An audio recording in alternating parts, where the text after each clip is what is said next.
everyone! So I would like to thank you for coming here today in our activity. So I will first introduce myself. I am Girl Angela M. Samo. And I am Ashanti Rose Aymalaso, your other speaker. So today our learning theory is behaviorist theory. So this learning theory is the idea that all behavior are acquired through interaction, and it is separated into reinforcement. It is positive reinforcement and negative reinforcement. So positive reinforcement is when you can answer correctly, I can give you a reward. While if you answer not correct or mali, is will give a punishment. So that's the behaviorist theory. So today we'll learn how to prevent monkeypox. So this is a disease that spreads through close contact. But don't worry, because we can stop it with smart and clean habits. So today we'll learn about how to prevent monkeypox. So monkeypox is a disease that spreads through close contact. But you don't have to worry because we can stop it with smart and clean habits. So this is an example of a monkeypox. So we will, throughout the activity, we will learn how to prevent this kind of disease. So first of all, is we need to know what is monkeypox. So monkeypox causes fever, rash. Here we have the symptoms. So monkeypox causes fever, rash, muscle pain, and swollen lymph nodes. So can you repeat it together with me? Fever, rash, muscle pain, and swollen lymph nodes. Great job! So you're getting it right. So now we have learned about what is monkeypox. So now we'll learn how is monkeypox spread. So it spreads through close contact, like skin to skin, touching shared items, or droplets. So this is the 4 kinds of transmission of the disease. So first is touching rash or scabs, this means that it is a direct contact with infected person or item. And the next is sharing of towels or utensils. And then next is coughing and sneezing or hugging and kissing. So this implies respiratory droplets from prolonged face-to-face contact. So can you say it or can you repeat it together with me again? The transmission. Touching rash or scabs, sharing towels or utensils, coughing or sneezing, hugging or kissing. Now, let's practice how to stay safe. This is the 5 prevention tips for you all. First is to wash the hands. Washing hands removes virus from the skin. So, Angela, show them how to. So to wash hands, I will demonstrate how to properly wash your hands. So firstly is to rub both of the palms of your hands.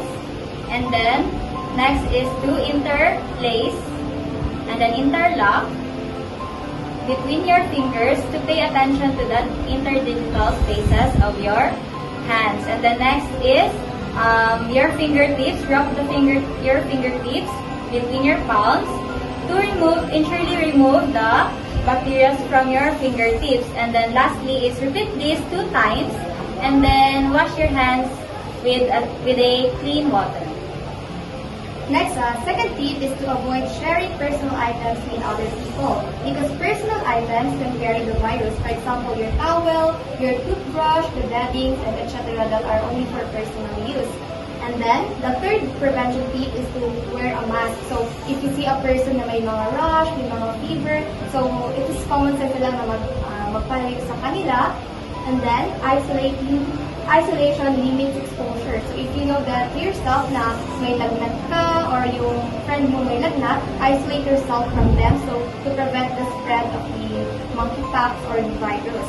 Next is to disinfecting reduces risks from surfaces. For example, our table that we use oftentimes, clean them with alcohol so we prevent the spread of the viruses. And that's all for the ano. And now, can you repeat with me? Wash hands, avoid sharing personal items, wear a mask, isolate when sick, and disinfect surfaces. Very good. So, can you chant together with me? See a rush, Don't share. don't share. Feeling sick? Feeling sick, Take care. Take care. Very good. See if you remember, what will you do? Here's a scene. If your friend has a rush and want to share a food with you, will you share your food? Okay, stand up, sister. No, avoid sharing. Okay. Here's a reward for answering it correctly. Thank you. Here's another scene. You feel feverish and notice bumps. What will you do? Okay. Mr. Nakared? Tell someone, isolate, and then seek help. Thank you. Here's the reward. What are 2 symptoms of monkeypox? Miss Nakati? Brush and fever. Okay, very good. Next, pox spread. Okay, Miss? By touching infected brush or items. Alright. Here's a question. Is it okay to share utensils with someone who has monkeypox?